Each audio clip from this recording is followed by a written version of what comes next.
Hello everyone, my name is Mushik and welcome back to my channel. और आज हम अपने इस वीडियो में बात करेंगे बाइबल की ओरिजिनल लैंग्वेज क्या है। हम सब ने बाइबल को कभी ना कभी तो पढ़ा होगा। बाइबल आज के समय में दुनिया के हर एक लैंग्वेज में अवेलेबल है। जिस भी लैंग्वेज में आप सोच ले तो उस लैंग्वेज में बाइबल अवेलेबल है और हर एक व्यक्ति दुनिया का बाइबल को पढ़ सकता है। लेकिन बाइबल को ओरिजिनली कौन सी लैंग्वेज में लिखा गया है और उस लैंग्वेज में लिखने का कारण क्या है, आज हम अपने इस वीडियो में जानेंगे। बाइबल के शुरुआती 5 पुस्तकों का रचयिता मूसा था और वो 5 पुस्तक उत्पत्ति से लेकर व्यवस्था विवरण तक की पुस्तकें हैं। और शुरुआत में हम बाइबल में कई सारे जीवनों को एक्सप्लोर करते हैं, जैसे कि आदम हव्वा का जीवन, नूह का जहाज बनाया जाना और अब्राहम के लाइफ को हम देखते हैं। निर्गमन से व्यवस्था विवरण तक मूसा ने अपनी आंखों से देखे हुए सारे इवेंट्स को और मिरेकल को लिखा। लेकिन जेनेसिस के टाइम मूसा नहीं था और जेनेसिस के टाइम में क्या हुआ था वो सारी चीज़ें मूसा ने लिखी। और वो कैसे लिखी? वो पवित्र आत्मा की प्रेरणा से ही वो लिखा। और जेनेसिस को मूसा ने लगभग 1440 से 1400 ईस्वी पूर्व में उसे लिखा था। हमें बाइबल की ओरिजिनल लैंग्वेज जाननी है तो सबसे पहले हमें बाइबल के रचयिता के लैंग्वेज के बारे में जानना होगा, क्योंकि बाइबल के शुरुआती पुस्तकों का रचयिता मूसा था। तो मूसा कौन से वातावरण में बड़ा हुआ था और उसने कौन सी लैंग्वेज को इस्तेमाल किया बाइबल को लिखने के लिए। सबसे पहले मूसा के बारे में जानेंगे। मूसा 2 अलग अलग वातावरण में बड़ा हुआ था, तो उसे 2 लैंग्वेज आती थी। पहली लैंग्वेज हिब्रूज, जो कि इजराइलियों की लैंग्वेज थी। इजरायली अपने भाषा में उस लैंग्वेज का इस्तेमाल करते थे। दूसरा इजिप्ट। मूसा अपनी पूरी जवानी और अपने पूरा बचपन इजिप्शियन सिविलाइजेशन में उसने बिताया था, इसीलिए मूसा इजिप्ट लैंग्वेज भी जानता था। तो इन दोनों लैंग्वेजेस में से मूसा ने कौन से लैंग्वेज में बाइबल को लिखना शुरू किया? दोस्तों, बाइबल के शुरुआत में परमेश्वर ने केवल इजराइलियों पे ही सबसे ज़्यादा फोकस किया और उनका मेन मोटिव इजराइलियों को बचाना और उस हिस्ट्री को सेव करना जो इजराइलियों के लिए परमेश्वर ने किया था। तो इससे ये क्लियर होता है कि बाइबल शुरुआत में हिब्रू लैंग्वेज में लिखी गई थी, जो कि इजराइलियों की लैंग्वेज थी।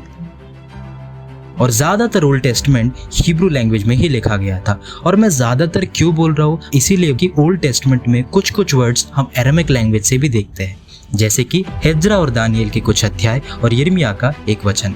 और अरामिक लैंग्वेज की एक खास बात मैं आपको बताना चाहूँगा। अरामिक भाषा एंशिएंट टाइम में सबसे फेमस भाषा मानी जाती थी और इस लैंग्वेज का इन्फ्लुएंस इतना था कि इस लैंग्वेज ने कई दूसरे भाषाओं में अपनी मजबूत पकड़ बना ली थी। और कई लोग अपनी लैंग्वेज से ज़्यादा अरामिक लैंग्वेज में बोलने की रुचि रखते थे। और अरामिक लैंग्वेज यीशु मसीह के टाइम में इजराइलियों द्वारा ज़्यादा बोली जाने वाली लैंग्वेज बन गई थी। तो क्या इसका मतलब यह है कि न्यू टेस्टमेंट अरामिक लैंग्वेज में लिखी गई थी? नहीं दोस्तों, न्यू टेस्टमेंट ना तो अरामिक लैंग्वेज में लिखी गई थी ना ही हिब्रू लैंग्वेज में, बल्कि न्यू टेस्टमेंट ग्रीक लैंग्वेज में लिखी गई थी। और वो क्यों?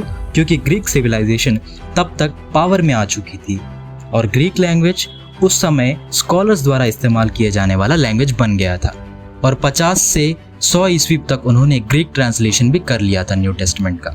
और कई सारे यहूदियों और इजराइलियों को हिब्रू पढ़ने और बोलने में बहुत प्रॉब्लम हो रही थी, जो कि उनकी ओरिजिनल लैंग्वेज थी, क्योंकि उस समय अरामिक लैंग्वेज का इन्फ्लुएंस उतना ज़्यादा था। तो उन्होंने क्या किया, 300 ईस्वी पूर्व में ही ओल्ड टेस्टमेंट को ग्रीक में ट्रांसलेट करना शुरू कर दिया और उसे कंप्लीट होते होते उन्हें लगभग 100 साल लग गए। मतलब 200 ईस्वी पूर्व तक इन्होंने ओल्ड टेस्टमेंट को ग्रीक लैंग्वेज में ट्रांसलेट कर लिया, जिसे सेप्टुजिंट कहा गया, जो कि ग्रीक वर्जन है हिब्रू बाइबल का। और ज़्यादातर लोग द्वारा इस ट्रांसलेशन को एक्सेप्ट किया गया, जिससे कि ग्रीक अपनी मदर टंग में बाइबल को पढ़ सकते थे। लेकिन राइटर्स ने न्यू टेस्टमेंट को क्लासिकल ग्रीक में नहीं बल्कि कॉमन ग्रीक में लिखा, जो कि बहुत सामान्य था। इसके वजह से कई विद्वानों द्वारा इस ट्रांसलेशन का मजाक बनाया गया, क्योंकि इसके वर्ड्स इतने कॉमन थे कि उनके पल्ले ही नहीं पड़ रहे थे। बट बाद में जाके उन्हें यह पता चला कि ये कॉमन ग्रीक में लिखा गया है, जो कि उस समय के हिब्रू बात किया करते थे। और 1947 में ओल्ड टेस्टमेंट की हिब्रू कॉपीज सामने आए, जो कि 900 साल पुरानी थी। वो ओरिजिनल तो नहीं थी, लेकिन उनकी कॉपीज थी। और ओरिजिनल की बात करें तो वो कहीं ना कहीं डिस्ट्रॉय हो गई होगी या फिर गुम गई होगी, लेकिन हमारे पास कॉपीज मिली हैं जो कि बिल्कुल ओरिजिनल जैसी ही है। और उस समय ट्रांसलेशन को बहुत ही सूझबूझ के साथ किया जाता था, क्योंकि वो टेक्स्ट बुक पवित्र होती थी। आज कुछ नहीं तो लगभग 5000 हाथ से लिखी हुई कॉपीज मौजूद हैं और स्कॉलर्स द्वारा इसे 98% तक अग्री करते हैं। और इनका ये भी कहना है कि कोई भी प्राचीन लिखावटी में इतनी ज़्यादा बारीकी नहीं जितनी कि इन कॉपीज़ में है। दोस्तों, जो परमेश्वर चाहते थे कि बाइबल हम तक एक्यूरेट पहुँचे, वही हुआ।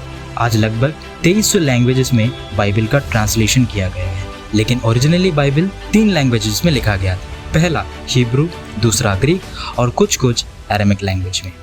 तो यह था दोस्तों बाइबल की ओरिजिनल लैंग्वेज के बारे में। अगर इस वीडियो से आपको कुछ भी नया सीखने को मिला तो चैनल को सब्सक्राइब करें, वीडियो को लाइक, शेयर और कमेंट करें। And I will see you in the next video. Bye bye.